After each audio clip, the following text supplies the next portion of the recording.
몇 달간 지속된 만성 기침으로 병원에 갔더니 별다른 진단은 없고 정신적인 문제가 아닌가라고 정신과를 가보라고 했던 환자분의 경우입니다.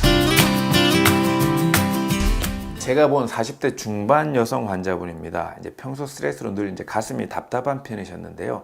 특히 이제 남편과 얼마 전에 심하게 다투고 난 이후부터 목에 뭔가 끼인 것 같아서 뱉으려고 해도 뱉어지지도 않고 삼키려고 해도 삼켜지지 않으면서 그 뭔가 답답함 때문에 생기는 장기침이 6개월째 지속된 여자 환자분이셨습니다. 이제 결혼 전에는 이분은 굉장히 스스로 활달한 편이셨다고 합니다. 그리고 결혼하고 아이 낳고 기르면서 본인도 모르게 점점 이제 우울해지고 또 집 밖으로 점점 안 나가게 되셨다고 합니다. 이제 육아 때문에 육아에 집중을 하다가 이제 성격도 점점점 이제 본인도 모르게 변하게 된 그런 경우죠. 이분 같은 경우에는 늘 음식을 드시게 되면 음식이 소화돼서 밑으로 내려가는 느낌이 아니라 음식이 항상 명치 끝에 머물고 있어서 내려가지 않는 그런 느낌을 가지고 계셨습니다. 그리고 이 체기가 계속 되다 보니까 늘 속이 더부룩하게 되고 가스가 찬 것 같고 변도 보기가 힘든 상태셨습니다. 변을 봐도 그 변을 덜 본 것 같은 잔변감이 있으셨습니다. 게다가 이런 과정들이 반복되니까 조금 식체, 늘 뭐 이제 체한 것 같다라는 그런 느낌도 드시고요.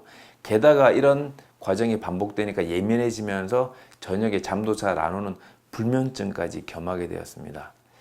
병원에 가보게 되면 내과나 이비인후과에서 특별하게 이상은 없고 그 정도 장기침은 그냥 있을 수 있으니까 그냥 뭐 참고 사셔라 라고 얘기를 듣거나 그래도 본인이 불편하셔서 병원에 가시면 정신과 치료를 권유받는 그런 상태셨습니다. 제가 내린 진단은 가성식도염입니다. 대개 이제 가성식도염이라는 뜻은 뭐냐면 스트레스를 받게 되면 음식을 먹게 되면 그 음식이 위에 들어가서 위산에서 분해가 돼서 밑으로 내려가야 되는데요. 이 위산이 밑으로 내려가지 못하고 위로 조금씩 올라오게 됩니다. 그런데 그 위산의 양이 많아서 식도에 변성이 오게 되면 식도염, 또 위에 변성이 오게 되면 위염이라고 진단을 받을 텐데 위산 자체의 분비량이 적기 때문에 구조적인 변화를 주지 않고 기능적으로만 그런 부분들이 일어나서 이 위쪽으로 이 위산에 의해서 그 위쪽의 인후두가 위산에 의해서 자극을 받아서 뭔가 막힌 듯한 느낌이 드는 것. 그게 바로 위산이 인후두를 자극하는 증상이거든요. 그러나 내시경상 나타나지 않기 때문에 제가 가성식도염, 진짜 식도염이 아닌 가성식도염으로 진단을 내린 그런 경우가 되겠습니다. 그런 스트레스 때문에 내려가지 못한 경미한 위산이 목 쪽을 자극하게 되면 그 자극감이 기관지를 2차적으로 다시 자극하게 되면서 장기침이 나게 되는 겁니다.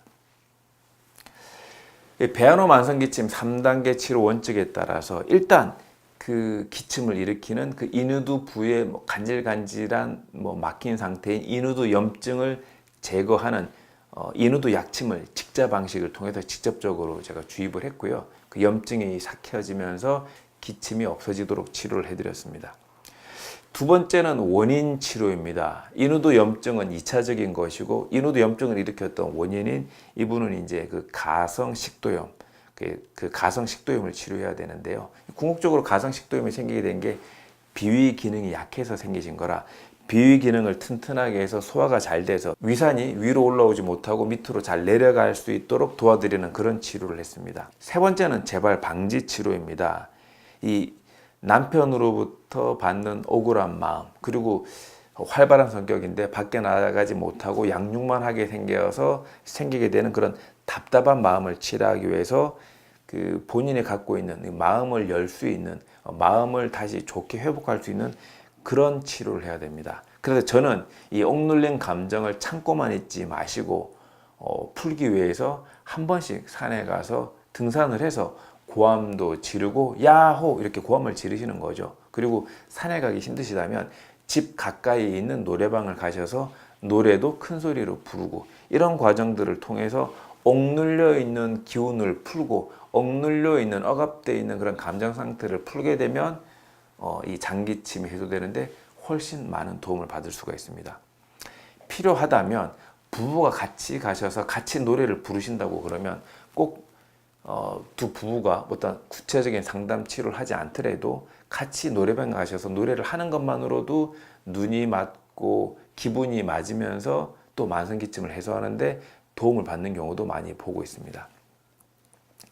이런 환자분의 경우에는 이런 만성기침을 치료하지 않고 그대로 두고 방치를 하게 되면 궁극적으로는 만성소화불량으로 더더욱 고생을 하시면서 무기력과 신경쇠약까지 동반하게 되면서 궁극적으로는 중증 우울증에 빠지게 됩니다. 그리고 정신적인 문제가 생기기 때문에 전신이 안 아픈 곳이 없게 되는 그런 상태까지 오게 됩니다. 따라서 이런 분들의 경우 더욱더 치료를 미루지 마시고 구체적으로 제대로 치료를 꼭 받으시는 게 중요하겠습니다.